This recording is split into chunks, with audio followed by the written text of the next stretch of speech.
बिस्मिल्लाहिर्रहमानिर्रहीम। आबादगार दोस्तों अस्सलाम वालेकुम। दोस्तों ही किर्स जो वो प्लाट है जैसे असां 28 मार्च से पोखियो हो। ठीक है, अज जका है सा 8 अगस्त है। इन जी माना है तो इन वैरायटी के 130 ॾींहं थी चुका आहिनि। आम तौर ते किर्स में 80 ॾींहंनि में टेड़ो थी वेंदो आहे, जॾहिं त फुटी 90 ॾींहंनि खां पोइ चूंडी वेंदी आहे।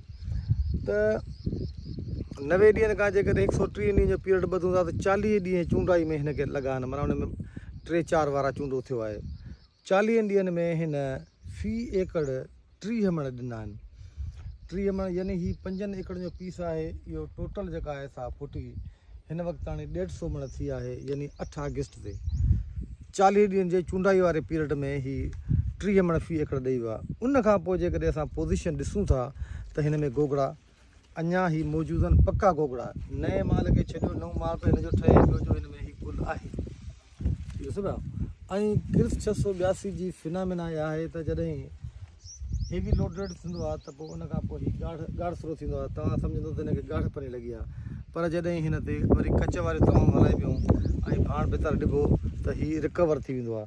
त पोज़ीशन अञा तव्हां ॾिसी सघो था, 30 मण लहण खां पोइ बि हिन में ही गोगड़ा 10 मण एकड़ जेतिरा अञा मौजूदु आहिनि।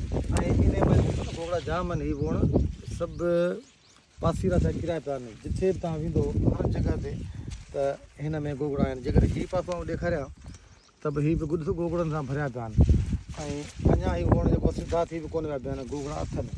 त इन जी माना आहे त हिन में 40 मणनि जो माल लोडेड थियल हुयो।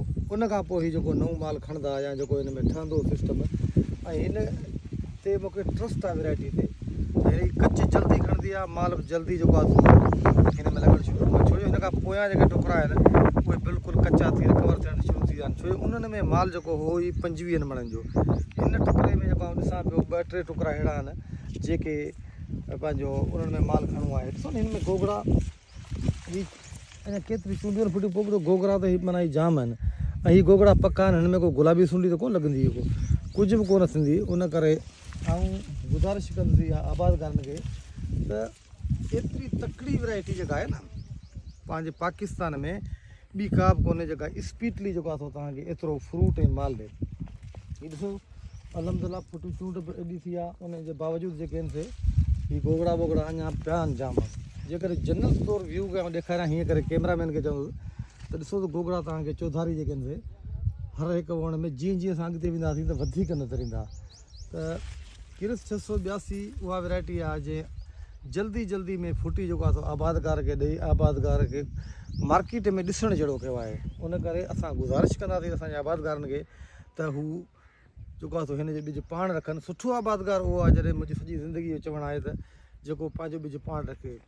अदरवाइज़ ही सिलेक्ट थियल कंहिं सुठे ज़मीनदार खां, कंहिं भरवसे वारे माण्हू खां, पाड़े जे आबादगार खां जेको आहे किर्स 682 ॿिज वठे ऐं रखे। ऐं तमामु तकड़ी वैरायटी आहे। जिन बि माण्हुनि हिन खे फेबरवरी में काश्त कयो आहे या मार्च जे अर्ली स्टेज में, उहे 40 मण खां क्रॉस करे चुका आहिनि।